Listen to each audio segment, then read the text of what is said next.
Nah, Sat, ini kita tadi ada singgung persatuan Islam. Ya. Oke. Ini agak geopolitik juga nih, Sat. Karena kita tahu saat ini kan Iran lagi Iran lagi ya kondisi yang di ujung tanduk kan ya. Antara diserang mau diserang kan. Seperti bahkan ada analisis pecahnya perang dunia 3 itu berawal dari pecahnya di Iran gitu, Sat. Nah, menariknya kan pinggirnya kan Liga Arab nih, Sat. Ya kan? Ada yang bilang kenapa Arab tuh gini. Liga Arab itu kalau ngomong persatuan Islam ya. Nggak bersatu juga, Sat. Ada mungkin Palestina aja juga mungkin nggak di full support juga sama Arab gitu kan. Ya, banyak negara di Liga Arab gitu ya. Termasuk Iran. Nah itu gimana, Sat? Tuh negara-negara pusatnya aja nggak bersatu. Iya, kita pecah dulu dua istilah. Ada negara Islam dengan negara Arab. Oh gitu. Oh beda ya, Sat. Beda. Negara Muslim dengan negara Arab. Negara Muslim mungkin seperti Indonesia itu kategori negara Muslim ya. Indonesia. Terus Iran juga saya masukkan kategori negara Muslim. Oh Muslim, bukan Arab ya? Bukan Arab, dia Persia. Persia. Nah begini Bang, kalau hemat saya secara pribadi ya, saya itu di antara orang yang mempercayai bahwasanya Iran ini terlibat dalam konspirasi ini. Oh gitu, Ustaz. Pemain. Wah, seru nih Ustaz. Asik. Ini makin lama makin seru pembahasan. Saya waktu itu pernah menyatakan di berbagai forum dan di berbagai pertemuan, bahkan di Majelis Ta'lim Majelis saya bilang ini. Saya sampai pernah ada nazar ketika sosok seorang Ismail Haniyah, pemimpin Hamas. Meninggal di situ kan? Di mana? Di Mesir. Di Mesir di Teheran. Di Iran. Di Iran. Ismail Haniyah. Ismail meninggal di Iran, benar. Mati terbunuh di sebuah gedung yang dikatakan steril. Iya. Karena itu khusus untuk tamu kepresidenan. Oke? Sampai sini sepaham lu kan? Iya, iya. Dan beliau terbunuh. Bukan mati, terbunuh. Iya. Bukan mati biasa. Waktu itu saya menyatakan begini kepada jamaah dimanapun itu. Saya bilang, jamaah, kalau dalam kurun 30 hari ke depan dari semenjak wafatnya seorang syahid Ismail Haniyah, kemudian Iran nyerang Amerika, saya traktir antum semua. Jamaah Majelis Ta'lim. Jadi sebenarnya iya. Logikanya udah masuk. Berarti ini tamu negara Anda presiden nih. Iya. Ada punya tamu meninggal di situ. Iya, berarti diserang. bukan kepentingan barat si Amerika itu tuh. Kalau saya Iya. ada tamu datang ke rumah saya. Benar. Terus barangnya hilang. Iya. Ini bukan mati, barangnya hilang. Iya. Ustadz, mohon maaf Ustadz. Handphone saya hilang di rumah saya. Kira-kira, oh salah Anda, kenapa Anda nyalonin sembarangan? Loh, ini kan rumah antum. Rumah Anda ini. Ini seorang Ismail Haniyah, tokoh dunia, tokoh perjuangan yang waktu itu mempresentasikan perlawanan Palestina di jalur Gaza, datang diundang dalam satu acara di Teheran dan kemudian mati syahid. Pertanyaannya gitu. Kalau memang Iran waktu itu merasa diinjak-injak kedaulatannya, katakan siapapun lah pelakunya dia. Dan waktu hari itu, H+2 atau H+1, berita antara surat kabar Iran dengan New York Times berbeda. Bahkan New York Times itu sampai ada tuduhan pelakunya adalah Iran sendiri. Wah seru nih, Sat. Bener. Nah, sekarang gini loh. Ketika Ismail Haniyah meninggal di satu gedung yang dinyatakan steril dan insya Allah aman. Tidak akan terakses oleh rudal manapun. Nah, tetapi setelah itu reaksi Iran apa? Dia tidak nyerang siapa-siapa. Dia tidak nyerang ke Amerika. Bahkan lebih cenderung malah ketika suatu saat dia malah oke lah katakan dia nyerangnya Israel gitu ya. Atau dia nggak nyerang apapun. Dia juga nggak nyerang ke Israel waktu itu. Amerika aja dia nggak serang. Atau dia waktu itu nyerang ya, ternyata dia nyerang tuh, tapi setelah 1 bulan. Nyerang ke Israel itu bukan nyerang ke pusat kotanya. Iya. Nyerangnya ke bandara, kemana-mana. Nggak ada yang strategis. Benar. Sebagaimana dia diserang istananya, ini enggak. Dan kemudian ada yang unik lagi. Ketika tempo hari Amerika itu sempat ngamuk ya. Dan kemudian mengancam negara-negara Arab untuk diserang. Pertanyaan besar kepada saya. Kenapa Anda berani nyerang Qatar? Waktu itu sempat ngebom Qatar. Iya. Qatar sempat siaga, Yaman dibombardir habis-habisan. Alasannya pangkalan Amerika. Iya. Pertanyaannya kenapa? Kenapa nggak mereka berdua aja perang udah, Amerika sama Iran kalian. Sekarang dan setelah itu timbullah gejolak di Iran, gejolak yang menuntut pemerintah Khomeini harus bubar. Nah, ini siapa nih sebenarnya mereka nih? Kira-kira ada pemain di dalam permainan ini.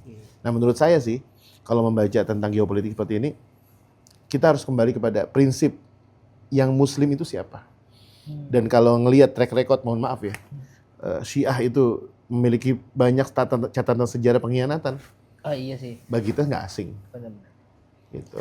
Dan ini obrolannya rada-rada mengerikan, ya kan, tentang geopolitik seperti ini memang. Benar. Ya kita harus paham. Dan kita tidak akan pernah membabi buta membela figur atau apapun kecuali memang alal haq, ketika dia berada di atas, berdiri di atas kebenaran. Ketika sudah berada di atas kebenaran, dan insya Allah disitulah ada pertanggungjawaban bahwasanya kita membela kebenaran bukan membela sosok atau figur. Itu kata kunci Ya. di Ya zaman meskipun sekarang kalau kita lihat ya, jajaran negara-negara Arab itu yang masih konsisten bela Palestina cuma satu, Qatar. Konsisten dalam artian ya secara diplomatik dia membela, bahkan secara bantuan dia paling lantang, dan kemudian secara diplomatik juga paling berani, dan pernah mendapatkan dampak politik yang tidak mengenakan di lingkungan Teluk itu sendiri. Gitu. Nah ini pesan kepada kita. Yang kedua mungkin negara yang paling lantang adalah Turki. Turki ya, walaupun bukan Arab dia. Bukan negara Arab, dan juga dia tercatat sebagai negara Islam. Itu aja sih. Oh jadi menyikapi gimana Sat? Yang sonanya nggak bersatu Sat? Nah, bagaimana cara menyikapinya? Sekarang begini persoalannya. Ini adalah politik tingkat tinggi. Oh iya. Jadi sebenarnya yang mestinya lebih paham dengan agenda ini adalah pimpinan negara tertinggi. Pimpinan kita juga ya. Pimpinan tertinggi harus nyadari. Sebenarnya Amerika dan Iran serta Palestina dan Zionis ini mau bagaimana kita menyikapinya? Kalau tujuan kita adalah jelas memberikan kemerdekaan yang seutuhnya kepada Palestina, sebenarnya nggak usah pakai basa-basi.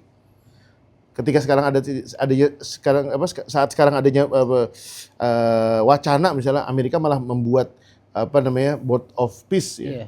Ya kan, dan kemudian malah menerima Israel untuk masuk ke dalam itu. Lucunya kita apa? Kayak seakan-akan kita mengusung perdamaian, berbicara tentang perdamaian, tetapi bersama pencuri gitu, bersama penjahat. Itu gimana ceritanya kan gitu. Nah ini yang sulit sebenarnya. Akhirnya kita terkunci dalam ruangan itu, tidak lantang membicarakan, dan ujung-ujungnya kata Indonesia akan mengirimkan pasukan perdamaian. Ya mudah-mudahan ini menjadi stabilitas, ya menjadi stabilizer lah bahasanya. Perdamaian di sana akan tercipta, dan tujuan utama kita tetap bagaimana mengembalikan kemerdekaan itu untuk Palestina dan rakyatnya. Kalau saya pribadi saya berkecimpung tentang berita Palestina cukup lama, dan saya pernah mengamati.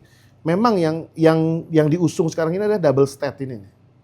Iya benar. Double state ini kayak kita harus berbagi tanah nih dengan penjajah. Benar. Kalau menurut saya ya.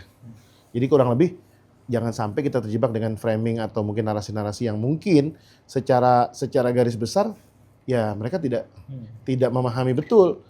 Karena tujuan utama dari Palestina adalah merdeka secara mutlak. 100% tanah itu milik Palestina. Dan Al-Quds, Yerusalem itu adalah ibu kota Palestina. Gitu. Tapi sekarang tadi Board of Peace ya kan. Ulama kan udah sepakat semua tuh Sat ya. Dan juga Ustadz lihat angle-nya gimana? Dan juga saya baru kali lihat kali ini ya, pemerintah Indonesia yang kan sebelumnya mungkin situasinya juga nggak sepanas ini, yang sekarang nih kayaknya cukup sangat aktif di dunia merdeka, memperjuangkan Palestina.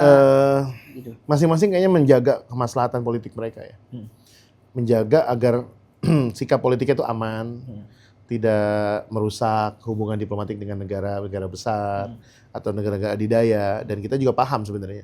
Dan ya kita sebagai rakyat Indonesia mau tidak mau harus mendukung kebijakan pemerintah. Artinya begitu. Dan ya saya sih berharap mudah-mudahan gitu ya, secara pribadi dan mewakili elemen atau mewakili kaum muslimin secara umum, kita nggak ada yang membuat kita paling bahagia itu kecuali Palestina itu kembali dengan kemerdekaan. Benar-benar. Cuma persoalannya kan sekarang mereka masih susah. Ketika kita menuntut, ayo Palestina, Hamas, lucuti senjata, gencatan senjata. Nggak pernah ada sejarahnya Hamas atau pejuang Palestina manapun yang melanggar gencatan senjata, nggak pernah. Selalu si Zionis itu yang paling lancar untuk membatalkan. Baru 1 jam 2 jam gencatan senjata, oke sepakat gencatan senjata ditandatangani. Udah dilanggar duluan, ngebom sini, bombardir sini.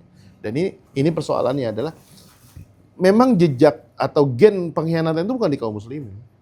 Di Zionis. Kenapa emang ya katanya Allah ciptakan Zionis seperti itu? Ya la tufsiduna fil ardi marrataini wa la ta'lunna 'uluwan kabira. Ya memang di antara karakternya Yahudi itu adalah dengki. Oh, dengki. Orang Yahudi yang tidak lurus itu, yang apalagi sekarang mereka punya arah pemikiran Zionis yang baru ini, wah itu dengkinya luar Apa tuh, biasa. Ustaz? Zionis baru, apa tuh? Zionisme yang baru ini kan yang sekarang diusung oleh salah satu di antara publik yang dimunculkan adalah seorang Netanyahu ini. Netanyahu itu. Yang punya naluri perang, pengen Iya. menumpas itu kemanusiaan nomor sekian dan sebagainya. Dan yang lebih mengerikan lagi ya, Kayak Thor saat di film. iya. Dan yang mengerikan itu gini, Bang. Banyak yang tidak dipahami. Bahkan sekarang itu mereka ketika berbicara kemanusiaan itu zero, nol. Jangan pernah percaya tentang perdamaian, kemanusiaan. Iya, cuma angka bagi diri. Angka aja, basa-basi. Dan bahkan lucunya mereka playing victim. Di lapangan itu ternyata ketika bantuan-bantuan yang masuk ke tanah Palestina atau ke jalur Gaza itu, ternyata mereka mensortir. Makanan yang boleh masuk itu ternyata makanan yang tidak bergizi. Iya. Justru yang bergizi-bergizi ini susu, terus kemudian daging, itu disortir. Dan ini bagian dari proses tajwi', membuat kondisi kelaparan bagi masyarakat di jalur Gaza. Nah, saya dapat info presiden katanya marah betul saat kan presiden kirim pemerintah kita ya dari seluruh elemen masyarakat kirim bantuan nggak pernah sampai saat katanya. Betul.